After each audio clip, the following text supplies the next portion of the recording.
What am I watching? Can someone explain this to me?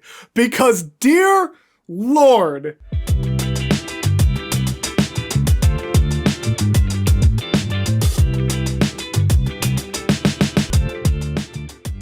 Hello, gals, blokes, and all other folks. My name is Mortius, and we are here with more Ride the Cyclone. Now, I reacted to the first episode for you guys about a week ago, and for me in real life, also about a week ago, to be honest. It was actually like 4 days ago, but I really needed to get that last episode recorded so that Mason could get it out in time, since all of you were so amazing at getting me to 75k as, like, way faster than I expected. But I was hoping to wait to start Ride the Cyclone until I got my brand spanking new green screen set up. So if my lighting and everything looks a little bit better as you're watching after the fact from the playlist, that's because you all got me to 75k so fast that I had to record the first episode before I could get the new setup that I was hoping to get for RTC. All of that to say, I am now sticking with the 2 total recording episodes that I had planned originally, if you don't count that first episode, which means today, in the real world, I am checking out episode 2, episode 3, episode 4, which is the songs What the World Needs all the way through Talia, which means if you are watching this on YouTube, I am all the way up to the song Talia over at patreon.com/Mortius, and you can check it out there. Otherwise, I am going to be checking out a couple songs per week every Monday as the return of our Musical Monday, with today just being What the World Needs. That felt like a very discombobulated intro. I don't know why. I felt very ADD there. Did I take my meds today? I think so. I'm going to give that a strong probably that I remembered my ADD meds today. Isn't it great that they give the, like, one of the, like, something where one of the primary known symptoms is forgetfulness and difficulty to establish a pattern, and then they're like, hey, take this same medicine daily, every day, and don't forget. And I'm like, okay, anyways, that was even more of an ADD off-droid, wasn't it? I think I honestly forgot that I was on for YouTube at that point and was just doing my, like, riff-like Patreon-style intro. So if you like this weird rambly intro, even more reason to join me on patreon.com/. Let's react to more Ride the Cyclone, shall we? Where are we? The Twilight Zone. Oh my god, Ricky, sweetie, you can speak! It certainly appears that way. Badass. You've been cut up to loonies.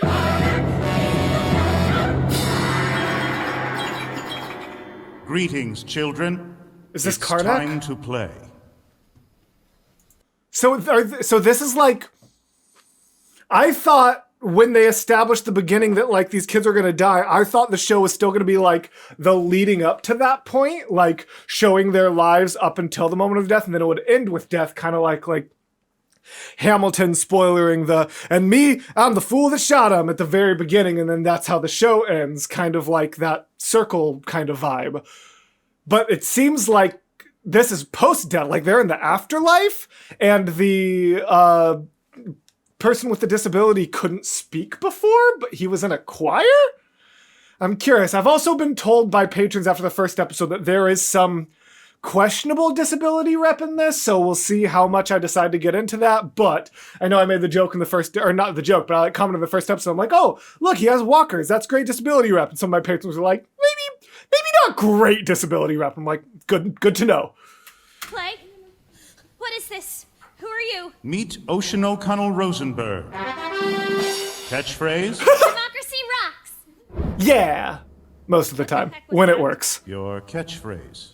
No, I mean me moving against my will. In the interest Oh. of the expedition of time, I've taken the liberty of choreographing a few of your moves in advance. Don't bore us, get to the chorus. But I assure you, your will is your own. Let's Interesting. Are we? Perhaps you might be interested in the grand prize, Ocean. One worthy contestant will be brought back to life to live beyond the Cyclone accident. What? The stakes are one of them gets to come back to life? Or maybe it's like paused at the exact moment of their death, so like maybe it's not come back to life, but one of them gets to miraculously survive?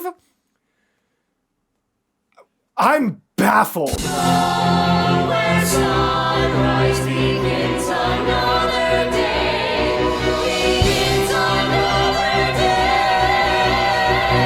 Oh my gosh, the grand prize to live again. That's way better than a Hello Kitty cupcake. Meet. I mean, I wouldn't say way better. Cupcake sounds delicious. I don't know. Constance Blackwood. Catchphrase? Sorry. Oh, Constance. Why only one? I take it you were the judge.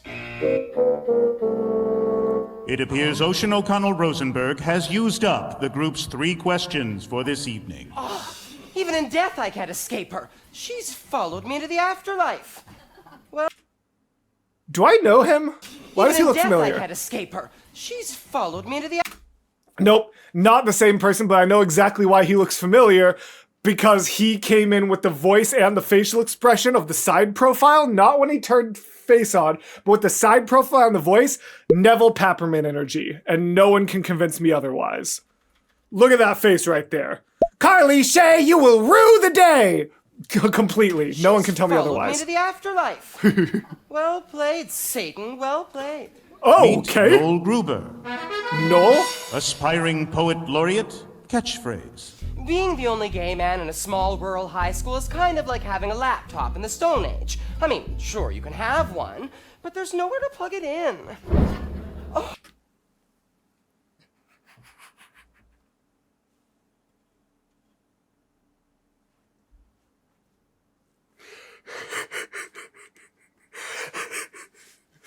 That's really funny. That's really, but that's really not fair. funny. You didn't tell me there were only 3 questions. I believe I did. After the fact. Well, this So couldn't possibly get any weirder. I am under the firm belief that it always can. Allow me to introduce you to the mystery contestant. Yeah, what's up with this? What's up with the 6th person?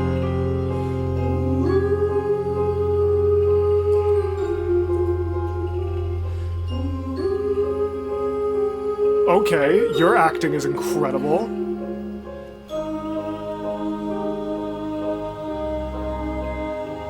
Oh my god, they're phenomenal. Who are you? You are incredible at this portrayal. Jane Doe is what I also can't tell. Do you have black contacts in? Or is it just like really dark makeup and the effect of being far away on a stage? Those are terrifying eyes. Jane Doe is what the coroner said. They found my body, not my head. No pair. I'm so smart! Okay, the person at the beginning who was missing the head is the 6th person. Look at me go! Interesting. So, is the fact that they are presented in this like blank porcelain doll-like aesthetic supposed to represent that no one actually knows who they are until like some reveal towards the end, I guess? Came, and so they never learned my name. Wow. Or who I used to be. My life, an unsolved mystery. From ashes I was made, and ashes I return. And so I walk alone and wonder why.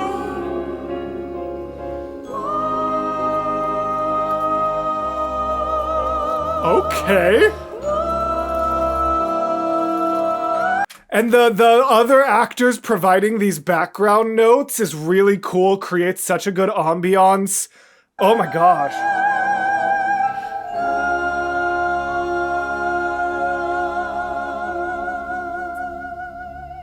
Wow. Did anybody just pee themselves a little?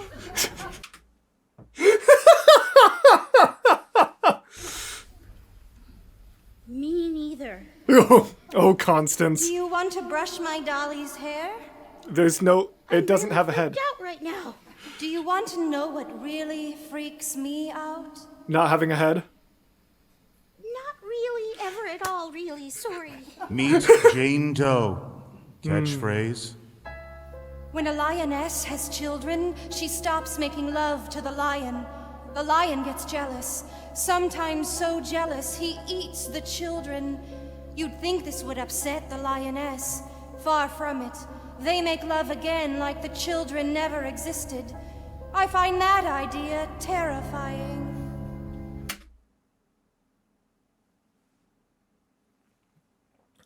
What am I watching? Can someone explain this to me? Because, dear Lord. Whew. Oops. And finally, Richard Potts. Catchphrase. Ever since I was 6 years old, I knew I wasn't long for this world. Unlike the other kids, I was always in a place to face that realm called outer space. Thank you, Lady Marzipan. Thank you, Dame Judi Dench. It appears your loyal service is no longer necessary in this stratosphere.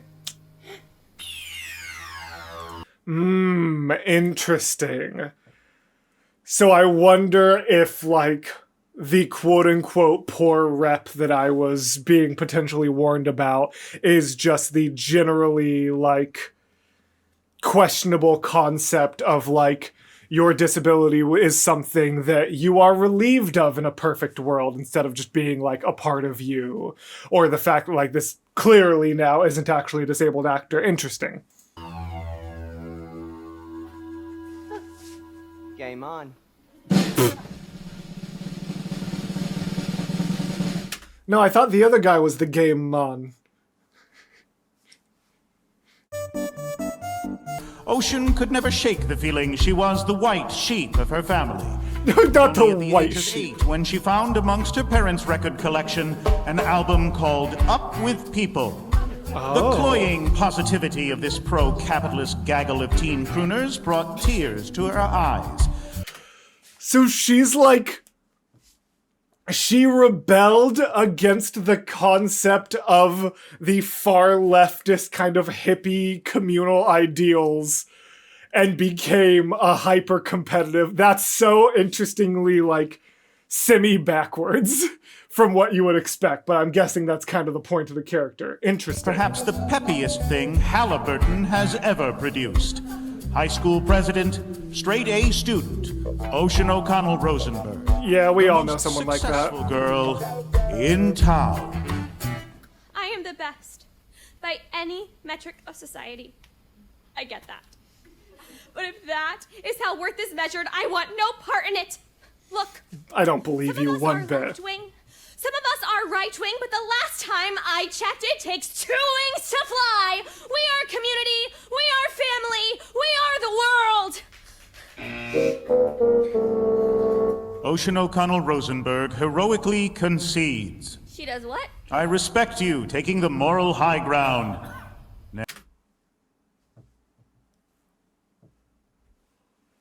Karnak took her literally.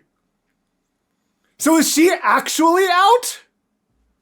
Is she, like, actually out? By saying, like, if that's how it's judged, I want no part of it, trying to manipulate this, like, ethereal judge into seeing her as, like, a better person, and instead she actually got herself disqualified is wild. Next. But I was just trying to prove to you that I'm a good person. Duly noted. Next. No!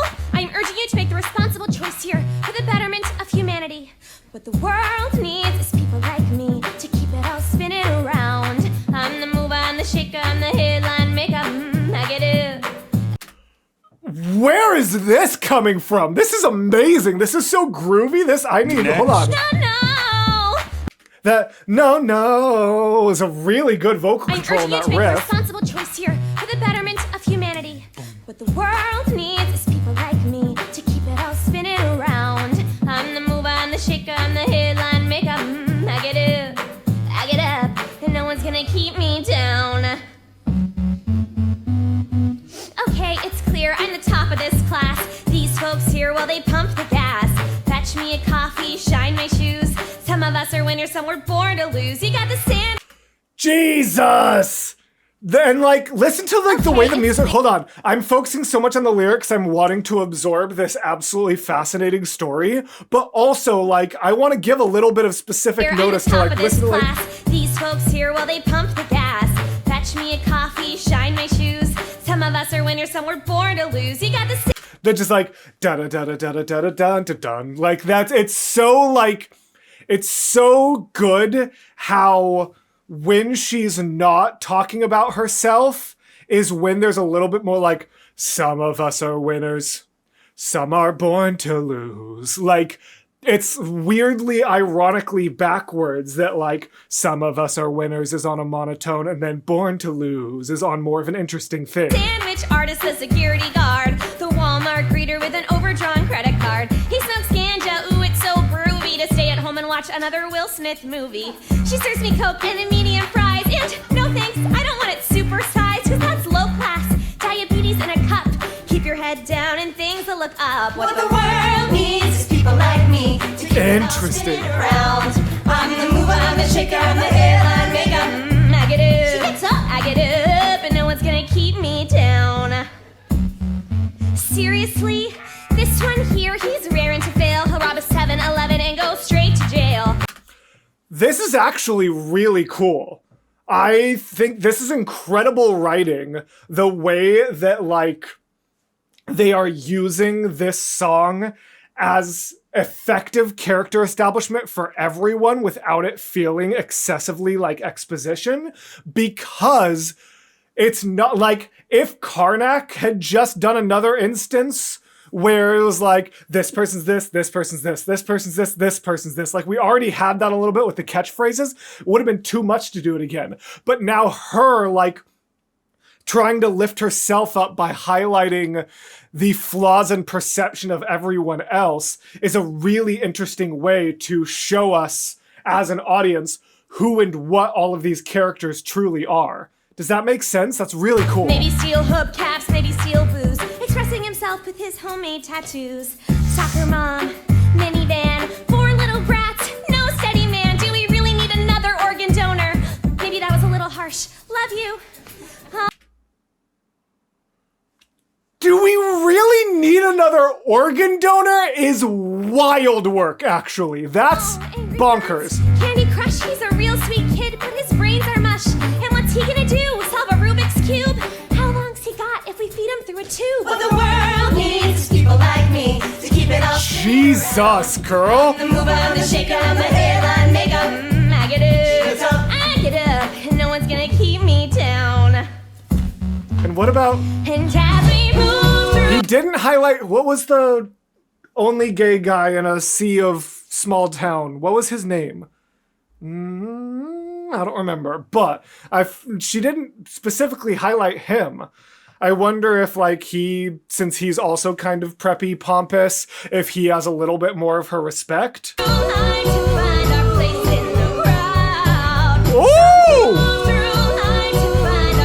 Move through life to find a da-da-da-da. Like, that was... ground. Like, this, just her vocal control is exceptional.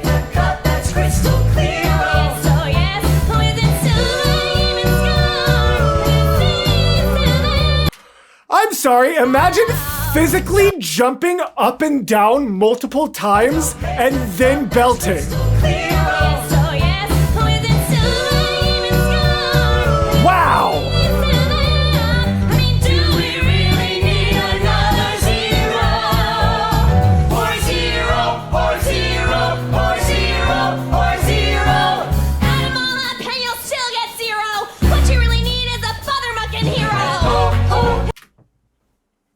Not the fothermucking. That's ridiculous, but also feels in character. She would be the type of person to not swear but swear. I can totally see that for this character. Never learn to read. He's never gonna breathe.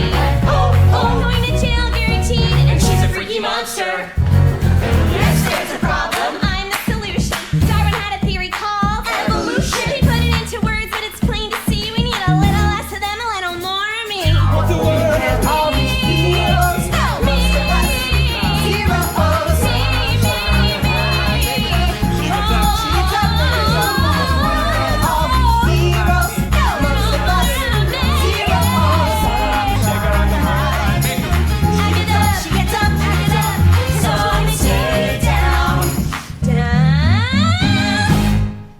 Wow. Wow, that was wild.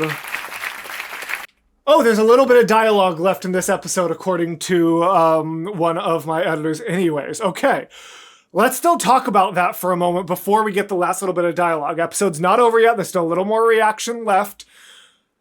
Interesting. So yeah, I mean, honestly, the biggest sort of theme I have, I kind of paused and said in the middle, which I know no one in the comments will yell at me for. Right, everybody?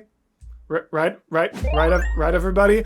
I just like the way that this was used as sort of an introduction to a lot of their flaws. I do feel like it was a little unequal. Again, we didn't get very much on one of the characters, but again, that is okay. I'm sure they will all get their kind of times to shine throughout this show. Her vocal performance was amazing. I can't tell if she actually has like way more strength than her appearance would lead her to seem, or if they just did really good with the hair and makeup of kind of like bringing her a little bit more simple appearing so that you would be surprised by the vocals. Like, I can't 100% tell like what this actress would look like outside of this role, but either way, absolutely phenomenal. Let's see what this last minute or so of dialogue is.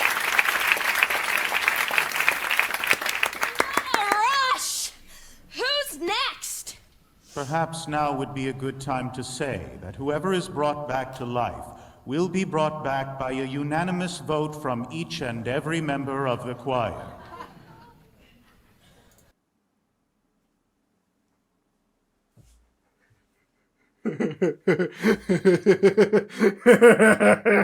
Get wrecked. I mean, they're all going to go through character development, learn something about Jane Doe, and bring Jane Doe back, right? Like that has to be the answer.